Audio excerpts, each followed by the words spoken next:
We're back! Knock it off, Mariah! It's pretty rare to be scared of one. It's not! Who knew the big guy would be so scared of? Shut up! You don't understand. I don't think anyone understands, Gregor. It was just a marmot, Gregor, not a monster. Mariah laughed so hard that your ears ring. Jesus.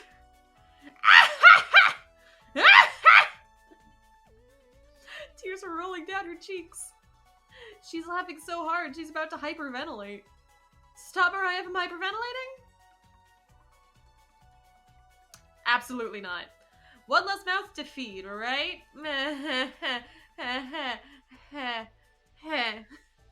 You don't get it. It's pretty personal. Then please explain, big guy. Gregor looks incredibly uncomfortable. Let's leave him alone. We found some raspberries and elderberries near the cabin. Quite the selection of berries. We also found more wild sorrel. Is this going to be enough for a good meal? Everyone is looking at you for an answer. You decide to do an inventory of all available ingredients. It takes you a while, but you decide on your specialty. Cabbage rolls! You first bring a large pot of water to a boil. You let the cabbage leaves boil for 2 minutes, draining the pot into the sink. In a medium mixing bowl, you combine some cooked rice, onion, an egg, salt, and pepper, along with some tomato sauce. Where did you get the egg? Also the rice. Okay. Use your hands to mix thoroughly and decide to wash your hands after it won't come off. Dividing the rice mixture evenly between the cabbage leaves, you then roll them up and tie a string around them so that they stay in one piece. You place the cabbage rolls in a large skillet over medium heat, pouring the rest of the tomato mixture over the top. Covering it, you bring it to a boil. You reduce the heat to low and let the cabbage rolls simmer for about 40 minutes. Why does this game just given me solid recipes? Being sure to baste it with the liquid. Cool! It looks delicious! Yeah, I can... Mariah looks optimistic. Karen looks skeptical. Anatoly looks curious. Gregor looks thrilled. You watch intently as everyone takes the first bite. Alright. Are we all happy? Wait a minute. Hold on. They look like... Could I have had a second dish ready? Why is... Okay. I don't know. We're not gonna worry about it. That's pretty darn good. Whoa! I could eat the whole batch myself. I think the vegetable stew tasted better, but I'm loving how tender the cabbage is. The sauce is pretty red. Did you use fresh tomatoes for it? It really adds to it. Spoon some of the liquid on top of it. You'll thank me later. Incredible! It's definitely growing on me. Thanks again for cooking. This really was something special. Everyone leaves the dishes behind for you to do. Oh, so cool! Thanks, you ungrateful fools! Not happening. You settle in and go to bed. That is right. Everyone goes to bed full. Tomorrow will be another great day. Okay. Day 2. Everything still pretty okay. Good morning, everyone! Mariah looks ready to kill a man. Karen looks even more so. And Anatoly is just kind of here. Do we never acknowledge this little squirrel friend? Not today.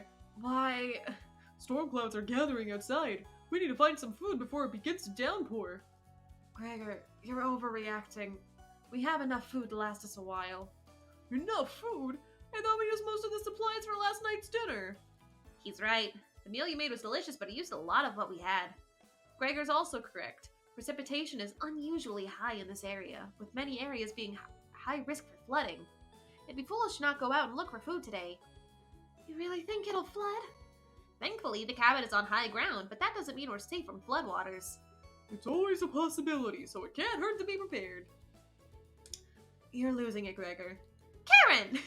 There's nothing to worry about. I think Gregor's right, Karen. Huh? It won't hurt to prepare for the worst. I think she's right, Karen. Fail to prepare, prepare to fail. I Anatoly, let's go out and prepare for the storm. Foraging should be a key priority today. There are plenty of edible foods, and it has been better odds than trying to hunt. Give me a few minutes and I'll plot out our route on some paper. Let me help, little guy. The little guy's little square friend. Anatoly and Gregor head to the bedroom to consult the map. Mariah and Karen are still hanging around. Unfortunately, in life, you can't make everyone happy. When given a choice to speak to a character, choose wisely. Try to max out your bond with certain characters for unique dialogue and scenarios. Mariah's nicer. But you know what they say, keep your friends close and your enemies closer, you know what I'm saying? Hey, this paper nailed to the wall looks pretty ancient. What were the old days like? What? Never mind. You must enjoy these antiques, huh? I bored Karen with some brief yet dull descriptions of items lying around. Cool. I'll tell, the others later.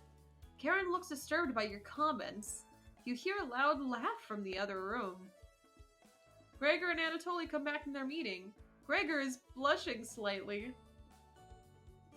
What, did you guys have a little, oh no, Anatoly fell over and knocked Gregor over, and then there was like an accidental smooch, and then it was like, hey, can you cook something while we're out? Thank you. Alright everyone, we have our row now. Let's beat those rain clouds. The group leaves, determined as ever. You have the cabin all to yourself.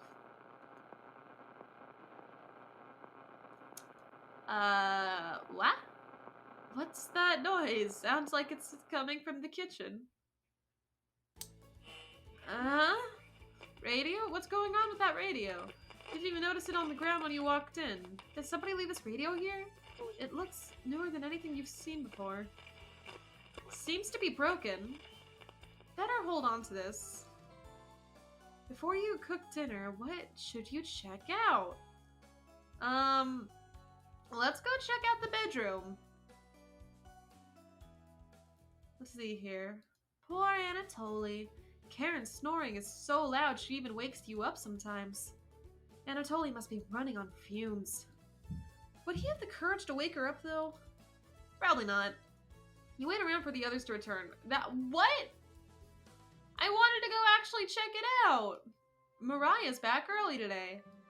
Hey, the others are still looking for food outside. Anatoly found some more berries, but nothing that will feed all of us. Please don't tell the others, but I'm a little worried about our supplies. I crunched the numbers and we don't have enough food, even with rationing, to last if there's a big storm and we get stuck here. Mariah seems disappointed in your inventory management. Can you try cooking with a little less this evening? Thank you. You've done such a great job with meals so far. You're very sweet. Is Mariah blushing a little bit? Mariah will remember that. Okay. Cool! What does that signify? Oh, the jam doesn't stay? Dang. Maybe you can teach me to cook sometime? Looking forward to it. Hey, you could hold cooking classes here someday. Rudely interrupting a tender moment, the others burst into the cabin. What's up, everybody? How's everybody doing? It's a fine day. Don't be so down, everyone. We got tons of good berries. Jam is so bland without any sugar. Do we have any sugar? No. Yikes. Turn that frown upside down, Karen. Who knows what tomorrow will bring? I'm not smiling for you, Gregor. You missed out. The sunset was really tremendous on our way back. Hues of orange, red, even a little purple poking out. Red sky at night, sailor's delight. Red sky in morning, sailors take warning. So we can expect the sailor's delight tomorrow? That's awesome! You're such an optimist, big guy. We must have walked a few miles today. Gorgeous sights. You could even see snow on the tip of the mountains. That rumble sounded like a dying calf. You looked from person to person, trying to determine who it was. It was definitely Mariah. Mariah! I recognize that sound from anywhere. Yeah, guilty. Mariah looks embarrassed, but the group laughs at her honesty. Except for you. Because you feel bad. You search your mind for something to say, but all you can think of is an old riddle. Those who have it do not want it. Those who have at least succeed. Those who have it for too long perish. When you feed it, it gets smaller. What am I? My will to live? Dust? Try again, big guy. Everyone is pondering the answer. Oh, I said it out loud? I talk? Mariah's face lights up. I got it. Is it hunger? Correct. Yeah, I was going to guess that. So, what's on the menu tonight, chef? Bread and jam. You crush the berries in your small mortar and pestle, spreading it on some crusty bread. Wow! You cooked raspberry jam and bread. The bread's a little tough. Gregor, don't look a gift horse in the mouth. But this homemade jam is to die for. Sorry. No, you're right, Gregor. This bread stinks. Mariah! Everybody laughs. You're not sure this could be called a meal, but it got the job done. Everyone thanks you for dinner and heads off to sleep. Oh, little schmoozle. You go to bed wishing you had more. You have a strange dream. Something is writing on your back, and it's becoming a nuisance. You try to see it in the mirror, but you can't get a good look at it. You try almost everything, but it won't get off. The pain between your shoulder blades is getting worse by the minute. You wander away from the cabin, stumbling by a river to soak your pain in cool water. You didn't want things to come to this, but you've exhausted all other options. You swim out to the middle. Rocks on the bottom cut your feet. You slip and fall to your knees. You lean back, trying to submerge the thing underneath the waters, but it won't drown. It won't drown. It won't drown. You splash frantically, plunging your head beneath the water. The current takes you downstream. You try swimming to the shore, but it's no use. Water fills your mouth and nostrils. After a minute, you stop struggling against the current.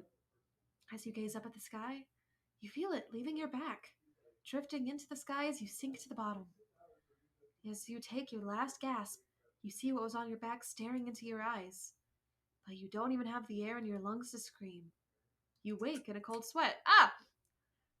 I'm sorry. What is going on? Just a dream. Yeah, Gregory, it's just a dream. Uh-oh, wake up. Sorry, you were making strange noises in your sleep.